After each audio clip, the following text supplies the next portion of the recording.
Assalamualaikum warahmatullahi wabarakatuh.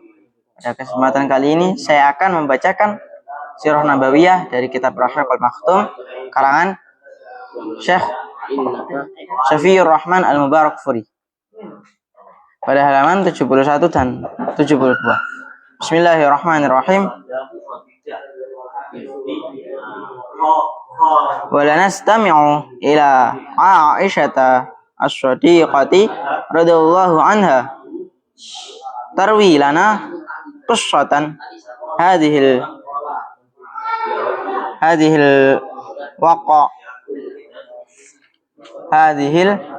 waqi'ati allati kanat nuqtatu bidayatin nubuwati. Dan sungguh kami telah mendengar dari Aisyah As-Shadiqah radhiyallahu anha yang meriwayatkan kepada kami sebuah kisah, yakni cerita pada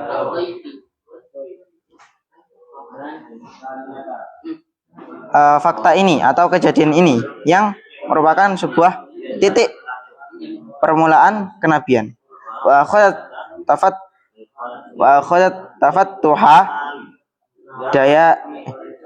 tafattuha dia ciri zulumatil kufri wad dalali hatta ghayyarat majral hayati, yaitu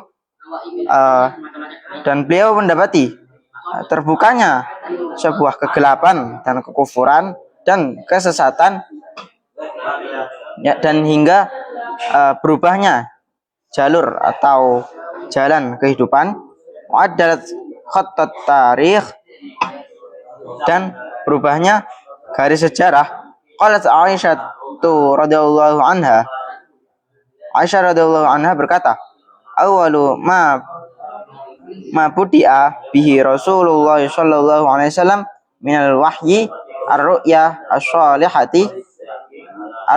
as-salihata fin naumi. Awal Rasulullah sallallahu alaihi wasallam memulai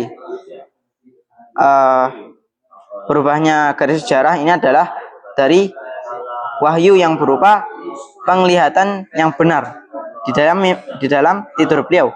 Fakana la yara ru'yan illa ja'at mislu falaqis subhi. Lalu tidaklah beliau melihat sebuah penglihatan yang itu datangnya seperti falak subuh. Summa hubbiba ilaihi al-khala', yang kemudian menjadikan beliau itu suka untuk menyendiri. Wa kana yakhlu bi ghari hira'in, dan yang beliau menyendiri di Gua Hira. Fa yatahannasu fihi wa huwa ta'abbud, yang beliau beribadah di dalamnya. Al-layali zawatil adadi qabla an yanza'a ila ahlihi. Ini beberapa malam yang terhitung sebelum beliau kembali kepada keluarganya, yakni Khadijah, istri beliau. Wa yatazawwadu lidzalik, dan beliau menyiapkan bekal untuk khala ini, menyendiri. Summa yarji'u ila Khadijah fa yatazawwadu limisliha. Kemudian beliau kembali kepada Khadijah dan mempersiapkan bekal yang sesuai. Hatta ja'ahu al-haqqu wa huwa fi ghari Hira, hingga datang kepada beliau sebuah kebenaran yang itu terjadi di dalam Gua Hira. Faja'ahu al-malaku faqal, lalu datang kepada beliau malaikat dan ia berkata, Iqra, bacalah. Qala, Nabi Muhammad berkata, ma ana biqari, sungguhnya aku ini bukan seorang qari, yakni aku ini tidak bisa membaca. Qala, Nabi Muhammad berkata, fa akhadani faghattani hatta balagha minni al-jahdah.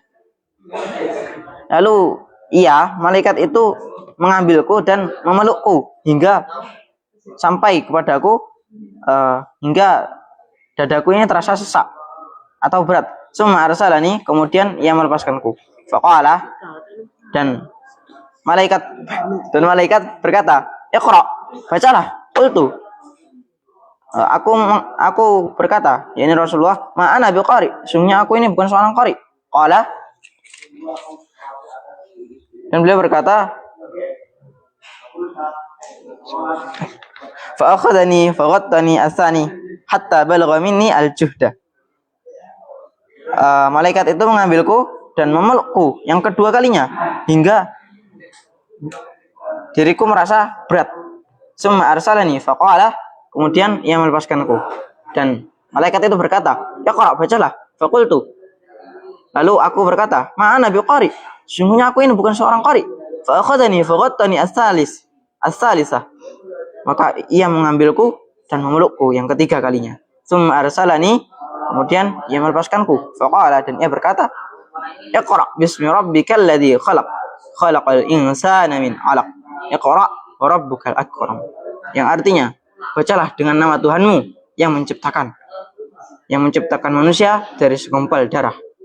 Dan bacalah, dan Tuhanmu adalah yang paling mulia.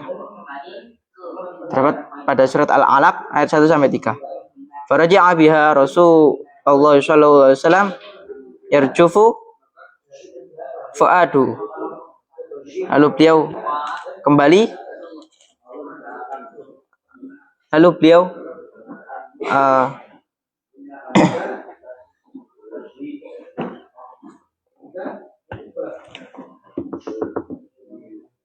beliau ulangi apa yang dikatakan Jibril, dan hati beliau merasa bergetar pada saat itu. Fadakhala ala Khadijah binti Khuwailid faqal zammiluni. Lalu beliau kembali kepada Khadijah binti Khuwailid dan beliau berkata, selimuti aku. Fazammiluhu hatta zahaba anhu ar-ruh. Lalu Khadijah menyelimuti beliau hingga pergi atau hilang dari beliau rasa takut. Faqala li Khadijah, mali. Lalu beliau berkata kepada Khadijah, ada apa denganku? Fa akhbaroha al-khabara. Lalu beliau mengabarkan kepada Khadijah sebuah berita. Laqad khasyitu ala nafsi. Apa yang sedang terjadi? Sungguh aku khawatir atas diriku. Faqalat Khadijah, maka Khadijah berkata, kalla, sungguh tidak akan pernah. Wallahi ma yukhzika Allahu abadan. Sungguhnya Allah tidak akan pernah menghinakanmu selamanya. Innaka latasil rahimah. Sungguhnya engkau menyambung silaturahmi, wa tahmilul kullah, dan engkau mengemban seluruh amanah, wa taksibul ma'dum, dan engkau mengerjakan untuk orang-orang yang lemah, wa taqra ad-duyuf, dan engkau menjamu para tamu, wa tu'inu ala nawaibil haq, dan engkau menolong orang-orang dalam hal kebaikan. Jadi di sini kita mengerti bahwasanya perjuangan beliau pada saat mendapatkan wahyu pertama dari Allah melalui malaikat Jibril itu sangat-sangat berat, yang dimana beliau itu adalah seorang ummi, tidak bisa membaca dan menulis. Akan tapi beliau disuruh oleh malaikat Jibril untuk membaca, padahal beliau tidak bisa membaca. Yang dimana malaikat Jibril pada saat itu memeluk Nabi Muhammad saking eratnya beliau hingga tidak bisa bernafas. Dada beliau terasa sesak dan berat hingga itu diulangi 3 kali. Kemudian Jibril menyampaikan wahyunya secara lisan Jibril dan beliau mengikutinya. Dan beliau ulangi apa yang dikatakan oleh Jibril. Dan pada saat itu hati beliau itu bergetar, yang dimana saking beratnya ayat yang disampaikan oleh Jibril kepada Nabi Muhammad, yang hingga beliau itu pulang dalam keadaan takut, yakni pulang kepada keluarganya, istri beliau, maksudnya kepada keluarga beliau, yakni Khadijah, yang beliau memerintahkan untuk menyelimutinya karena beliau takut apa yang sedang terjadi kepada dirinya. Maka Khadijah berkata, sungguhnya Allah tidak akan pernah menghinakanmu, dikarenakan kamu ini mengemban amanah para penduduk Mekah. Engkau ini menyambung silaturahmi. Engkau ini bekerja untuk orang-orang yang lemah. Dan engkau ini menjamu tamu dan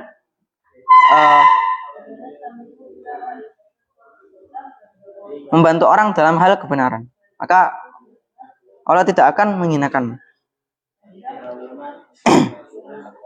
Setelah itu tenanglah hati beliau karena apa yang dikatakan oleh Khadijah, bahwasanya Allah tidak akan meninggalkannya atau menghinakannya selamanya. Jadi kesimpulannya,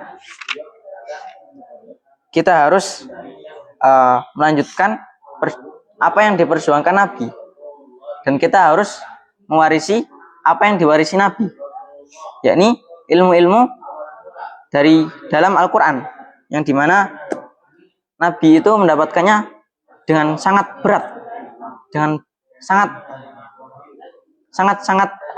keras, yang penuh dengan tantangan dan perjuangan, yang itu harus kita jaga hingga saat ini. Bukan kita jaga saja, atau bukan kita hanya hafal saja, akan tapi juga mengamalkan, mengajarkan apa yang tertulis dalam Al-Quran. Ini menerapkan hukum-hukum di dalamnya, tidak memilih-milih apa yang ada di dalam Al-Quran. Dikarenakan jika kita memilih salah satu ayat, lalu kita membuang yang lain, tidak mengamalkan yang lain, itu sama saja kita mengingkari seluruh kitab Al-Quran. Jadi sekian yang dapat saya sampaikan. Wassalamualaikum warahmatullahi wabarakatuh.